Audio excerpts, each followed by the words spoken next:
यह कहानी है एक शहरियार नामी लड़के की। ऐसी कहानी जिसे सुनकर आपकी अकल दंग रह जाएगी। यह कहानी आपके होश उड़ा देगी कि इस शहरियार नाम के नौजवान ने कैसे अपनी जिंदगी अपनी मोहब्बत के नाम कर दी, और वो मोहब्बत जो दुनिया में सबसे अनोखी थी। यह किसी इंसान की मोहब्बत नहीं थी, बल्कि यह मोहब्बत किसी दूसरी मखलूक से हुई थी। कहानी की शुरुआत होती है। शहरियार नाम का यह नौजवान एक गरीब खानदान से ताल्लुक रखता था। वो एक खूबसूरत नौजवान था। उसके घर में इंतहाई गुर्बत थी। अचानक ही उसके बाप का इंतकाल हो जाता है। उसके 5 छोटे भाई बहन थे, जबकि शहरियार सबसे बड़ा था। अम्मा बड़ी परेशान थी कि घर कैसे चलेगा, लेकिन शहरियार ने मां को तसल्ली दी कि घर की जिम्मेदारी अब उसके कंधों पर है, क्योंकि वो घर में सबसे बड़ा है। शहरियार अभी 20 साल का था, लेकिन उसने अपने कंधों पर अभी से घर की जिम्मेदारी ले ली थी। वो एक मैकेनिक की दुकान पर काम करने लगा। उसकी दुकान दोपहर के 2 बजे खुलती और रात के 2 बजे बंद होती थी। अक्सर ही रात को वो अपने घर वापस जाता था। दुकान का मालिक एक सख्त मिजाज आदमी था। वो शहरियार से बहुत ज्यादा काम लेता था और उसे खूब झाड़कियां भी लगाता। बदले में उसे अपने सख्त काम का मुआवजा कम मिलता था। वो अपने घर की सूरत हाल से परेशान था। घर भी किराए का था, भाई बहन भी छोटे थे, मां भी इद्दत में बैठी थी। घर का गुजारा मुश्किल से हो रहा था। अक्सर ही शहरियार बिना नाश्ता किए ही काम पर आता था। उस रात भी वो 2 बजे फौरिग हुआ। मालिक से इल्तिजा करने लगा कि उसे कुछ एडवांस पैसों की जरूरत है, लेकिन मालिक ने साफ इनकार कर दिया और कहने लगा, अभी पिछले हफ्ते ही तो मैंने तुम्हें 1000 रुपए एडवांस दिए थे। इस हफ्ते वो तुम्हारी तनख्वाह से काट लूंगा। यह सुनकर शहरियार मायूस हो गया था। घर में राशन खत्म हो गया था। घर जाकर अगर मां के हाथ पर वो चंद पैसे रखता तो वो खुश हो जाती। यही सोचकर उसकी आंखों में आंसू आ गए थे। फिर उस रात वो उदास दिल लिए अपने घर की तरफ जा रहा था। जिस रास्ते से वो गुजर कर जाता था, वो रास्ता बड़ा ही खौफनाक था। हर तरफ झाड़ियां और दरख्त थे। बीच का रास्ता जंगल से होकर उसके घर तक पहुंचता था। इतना लंबा और तवील रास्ता वो पैदल ही तय करता था। थकन से चूर, झुके कंधों से वो चलता जा रहा था। आगे का रास्ता बड़ा ही सुनसान था। यह रास्ता अजीबोगरीब झाड़ियों और दरख्तों से भरा हुआ था। दूर एक वीरान कब्रिस्तान भी था। इस जगह के बारे में मशहूर था कि यहाँ पर जिन्नात का बसेरा है, लेकिन शहरियार को आदत थी। वो हर रोज ही इस रास्ते से गुजरता था और उसे कोई खौफ महसूस न होता। लेकिन आज जैसे ही वो इस रास्ते से गुजरने लगा, अचानक से चंद कदम के फासले पर एक गाड़ी खड़ी हुई दिखाई दी। इतनी वीरान जगह पर आधी रात को नजर आने वाली यह गाड़ी उसे हैरान कर गई थी। वो हैरत अज़दा था कि यह गाड़ी कहां से आई, लेकिन वो चौंक गया जब उसने देखा गाड़ी के साथ एक खूबसूरत लड़की भी खड़ी थी। वो जैसे ही थोड़ा करीब आया तो उस लड़की की खूबसूरती देखकर हैरान रह गया। लंबे लंबे बाल इस कदर हसीन के वो हैरतज़दा रह गया था, और उस लड़की ने न जाने कैसी खुशबू लगा रखी थी। वो खुशबू मसायर कर देने वाली थी। उसकी खुशबू चारों तरफ फैली हुई थी। वो लड़की परेशान दिखाई देती थी, जबकि गाड़ी की हेडलाइट भी रोशन थी। जैसे ही वो उस लड़की के करीब आया, लड़की ने मुड़कर उसकी तरफ देखा। लड़की की बड़ी बड़ी आंखें बहुत खूबसूरत थीं। शहरियार उससे कहने लगा, आप कुछ परेशान दिखाई देती हैं, क्या मैं आपकी मदद कर सकता हूं? तो वो लड़की कहने लगी, जी हां, मेरी गाड़ी खराब हो गई है, और वो भी इस रास्ते पर। इस जगह पर मुझे बहुत खौफ महसूस हो रहा है। यह सुनकर शहरियार फौरन ही कहने लगा, जी मैं एक मैकेनिक हूं और आपकी मदद कर सकता हूं। मैं देखता हूं कि आपकी गाड़ी में क्या मसला है। थोड़ी ही देर बाद शहरियार ने गाड़ी चेक की। शायद गाड़ी के इंजन में कोई मसला था, लेकिन शहरियार ने चंद लम्हों में वह गाड़ी ठीक कर दी थी। लड़की उससे खुश दिखाई देती थी। जैसे ही गाड़ी ठीक हुई, वो लड़की उसका शुक्रिया अदा करने लगी और साथ ही शहरियार से कहने लगी, आपको कहां जाना है? मैं आपको छोड़ देती हूं। शहरियार भी थोड़ा परेशान था और आगे का रास्ता बहुत तवील था। वो उसका शुक्रिया अदा करते हुए गाड़ी में बैठ गया। लड़की के जिस्म से उठने वाली खुशबू उसके हवास को बोझल कर रही थी। साफ जाहिर था कि लड़की किसी अमीर खानदान से ताल्लुक रखती है। लेकिन आधी रात को वो इस जंगल में क्या लेने आई थी, ये एक हैरान कून बात थी। लड़की ने उसे उसकी गली तक छोड़ दिया था। जैसे ही वो गाड़ी से उतरने लगा, अचानक लड़की ने उसे आवाज दी और कहने लगी, तुमने मेरी गाड़ी ठीक की, इसलिए तुम इसका मुआवजा लेते जाओ। यह कहते ही उसने काफी सारे नोट शहरियार की तरफ बढ़ाए। शहरियार ने वो नोट लेने से साफ इनकार कर दिया और कहने लगा, मैंने मुसाफिर समझकर आपकी मदद की, मैं ये पैसे नहीं लूंगा। वो लड़की मुस्कुराकर कहने लगी, तुम्हें इन पैसों की जरूरत है। यह कहते ही उसने जबरदस्ती शहरियार के हाथ में वो पैसे थमा दिए और गाड़ी तेजी से वहां से ले गई।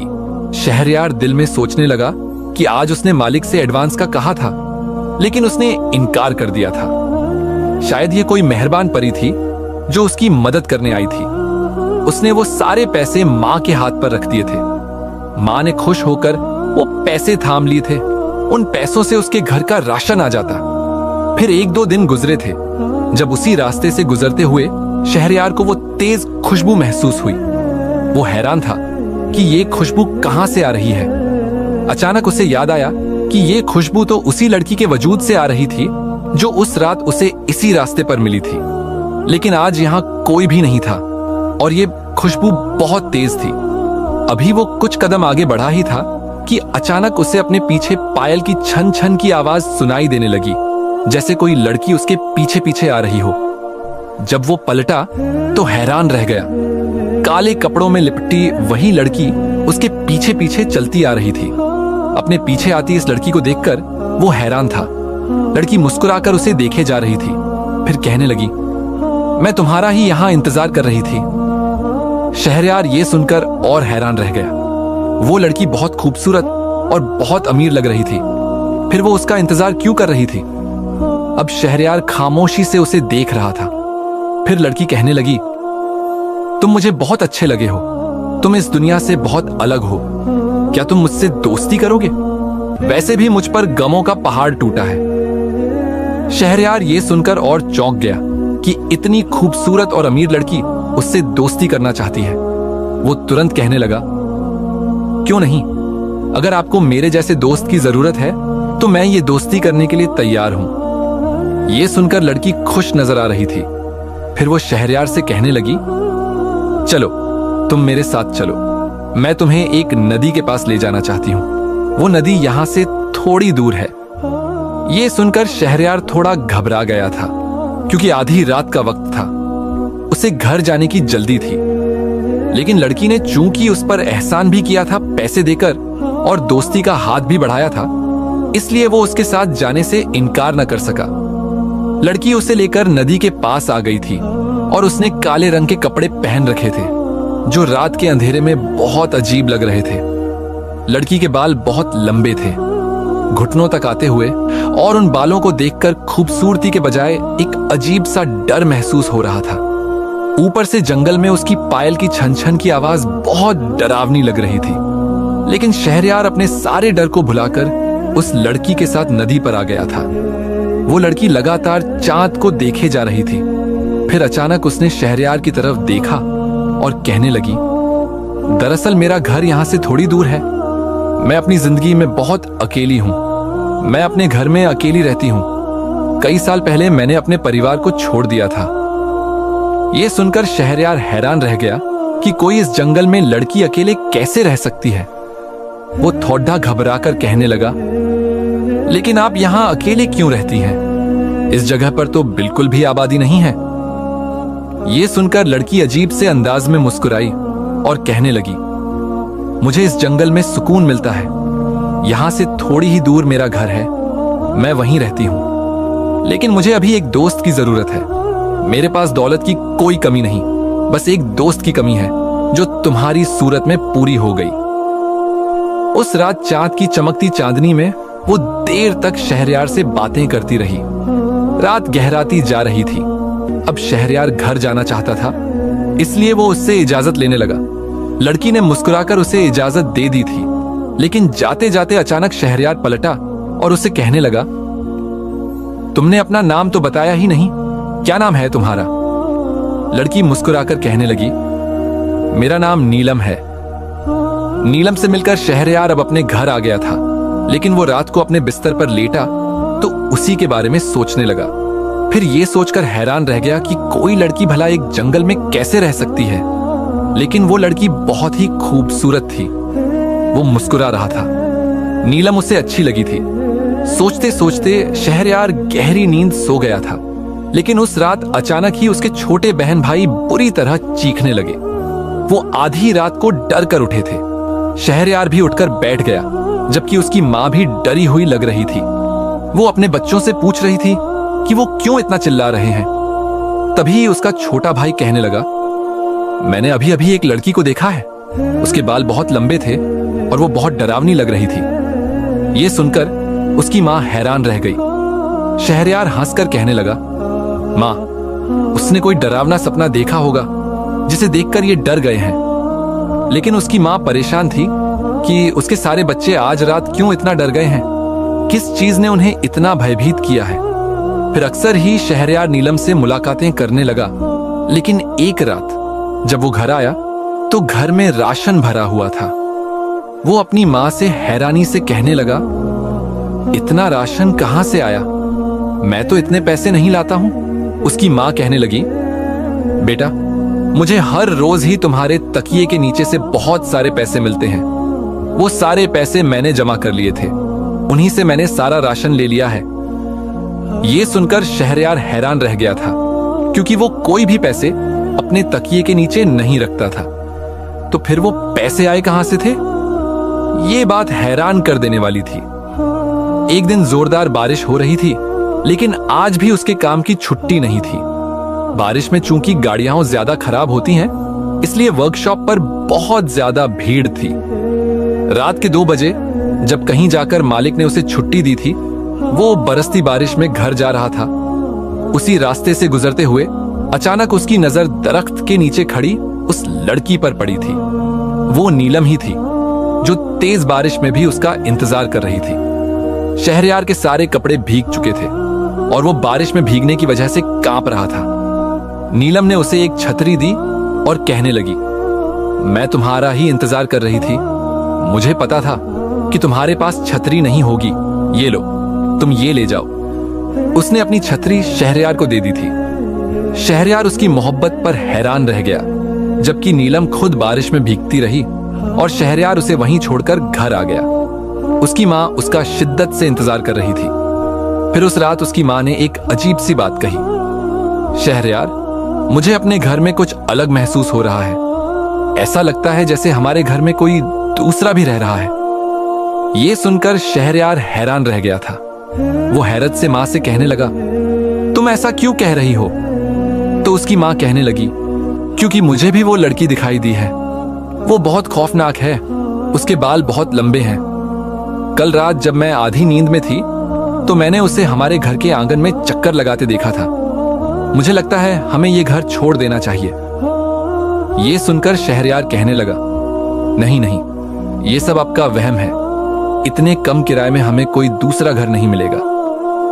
उसके कपड़ों से बहुत तेज खुशबू आ रही थी, जो पूरे घर में फैली हुई थी। अगली रात फिर से नीलम उसी दरख्त के नीचे शहरयार का इंतजार कर रही थी। वो उससे कहने लगी, आज मैं तुम्हें अपने घर लेकर चलूंगी। ये सुनकर शहरयार भी खुश हो गया कि वो नीलम का घर देखने जाएगा। वो एक अमीर लड़की थी, यकीनन उसका घर भी बहुत खूबसूरत होगा। शहरयार उसके घर जाने के लिए तैयार था। अब वो उसके पीछे पीछे जा रहा था। नीलम झाड़ियों और दरख्तों के पास से गुजरते हुए एक अजनबी रास्ते पर जा रही थी। शहरयार का दिल अंदर ही अंदर डूबता जा रहा था, क्योंकि वो जंगल के उस हिस्से की तरफ बढ़ गई थी जहां के बारे में अजीबोगरीब कहानियां मशहूर थीं। धीरे धीरे वो कब्रिस्तान भी करीब आ रहा था, जो हजारों साल पुराना था। उस कब्रिस्तान की खामोशी और सन्नाटे ने शहरयार के दिल में दहशत पैदा कर दी थी। लेकिन नीलम को कोई डर नहीं था। शायद वो इन रास्तों पर आने जाने की आदी थी। शहरयार उसके पीछे चलता हुआ बार बार उससे पूछ रहा था, तुम्हारा घर कहाँ है? लेकिन नीलम कहती जा रही थी, बस थोड़ी ही दूर है। थोड़ी देर बाद कब्रिस्तान के रास्ते से गुजरते हुए शहरयार को अजीब और गरीब चीखों की आवाज सुनाई दी। बहुत से उल्लू चीखते हुए इधर उधर उड़ते फिर रहे थे। चमगादड़ें शोर मचा रही थीं, जैसे ये साबित कर रही हों कि वो इस वक्त अंधेरी रात में कब्रिस्तान में मौजूद है। जब कब्रिस्तान का रास्ता खत्म हुआ तो शहरयार ने राहत की सांस ली। नीलम अब भी बेपरवाह चल रही थी। उसके लंबे बाल घुटनों को छू रहे थे। आज उसने सफेद रंग का लिबास पहन रखा था। फिर जैसे ही वो एक जगह पर रुकी, शहरयार उस जगह को देखकर चौंक गया। वो एक खंडहर सा मकान था, बिल्कुल टूटा फूटा, हर तरफ वीरानी और सन्नाटा।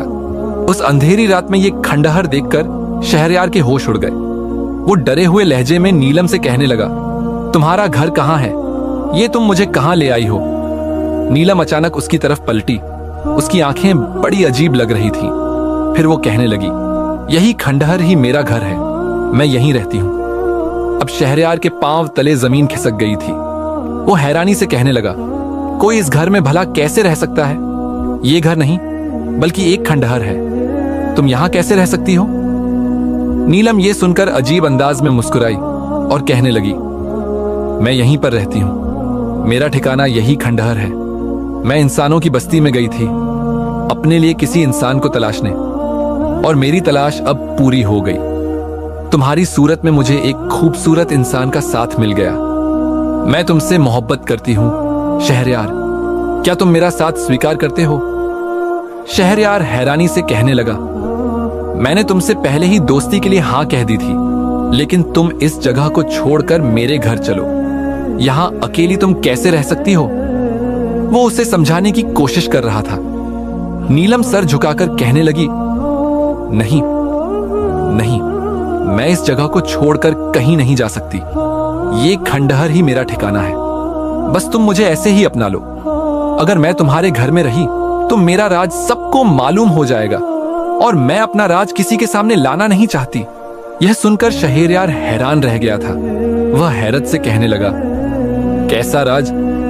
नीलम ने उसकी तरफ देखा, फिर कहने लगी, वक्त आने पर मैं तुम्हें बता दूंगी।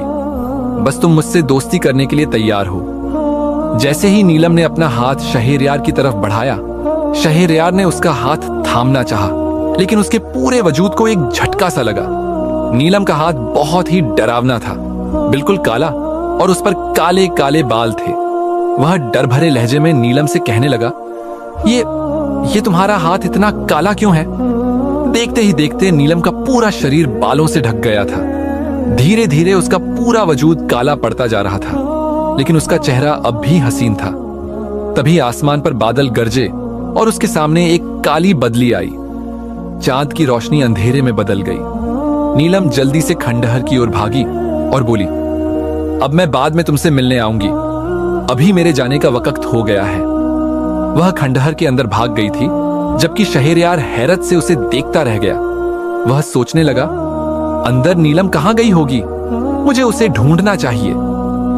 जैसे ही वह उसे ढूंढने अंदर गया तो हैरान रह गया। नीलम वहां कहीं भी नहीं थी। वह उसे आवाजें दे रहा था, लेकिन लाख कोशिशों के बावजूद भी वह उसके सामने नहीं आई। न जाने वह कौन से कोने में छुप गई थी। फिर शहरयार मायूस होकर घर चला आया, लेकिन उसे हैरानी तब हुई जब घर में धीरे धीरे बदलाव आने लगा। घर में राशन भर गया था। उसके छोटे भाई बहन स्कूल जाने लगे थे। अब वे अच्छे कपड़े पहनते थे, और उसकी माँ भी बहुत खुशमिजाजी से हर काम संभाल रही थी। अपने घर में यह बदलाव देखकर वह हैरत से अपनी माँ से कहने लगा, आखिर घर में इतनी तब्दीली कैसे आ रही है? उसकी माँ रहस्यमय अंदाज में कहने लगी, जो कुछ भी हो रहा है बहुत अच्छा हो रहा है। क्या तुम नहीं जानते? हर रोज जब तुम सुबह काम पर चले जाते हो, मैं तुम्हारा बिस्तर उठाती हूं तो उसके नीचे से मुझे हजारों रुपए मिलते हैं। अब हमारे हालात बहुत बदल गए हैं।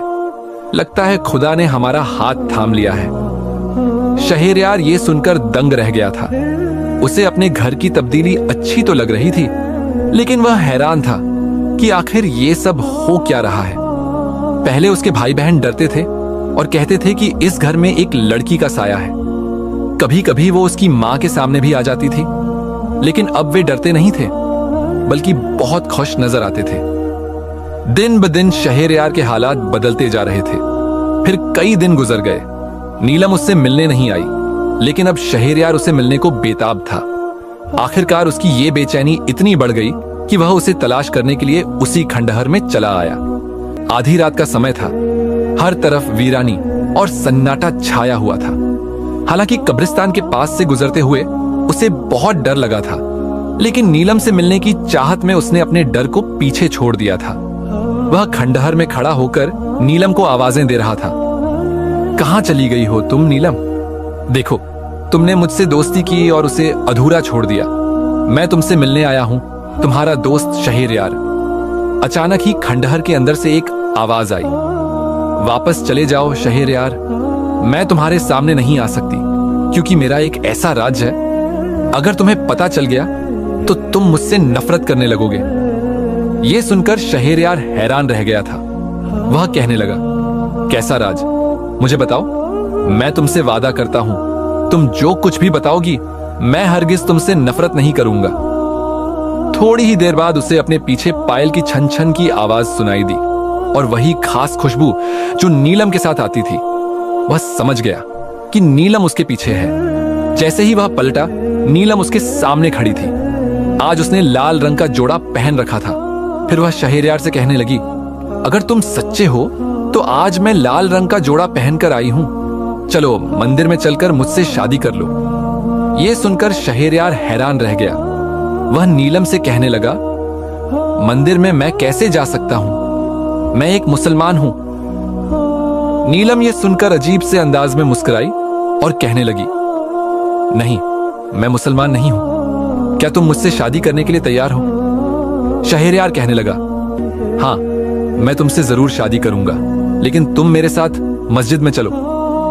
यह सुनकर नीलम कहने लगी, हरगिज नहीं, मैं वहां नहीं जाऊंगी, बल्कि मैं तुम्हें अपने साथ मंदिर ले जाकर वहां शादी करना चाहती हूं। अब नीलम जिद में आकर उसे अपने साथ ले जाने लगी। दोनों मंदिर के बाहर खड़े थे।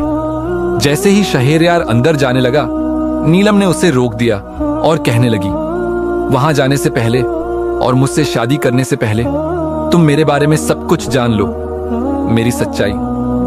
शहरयार हैरत से कहने लगा, कैसी सच्चाई? नीलम ने अजीब से अंदाज में उसकी ओर देखा।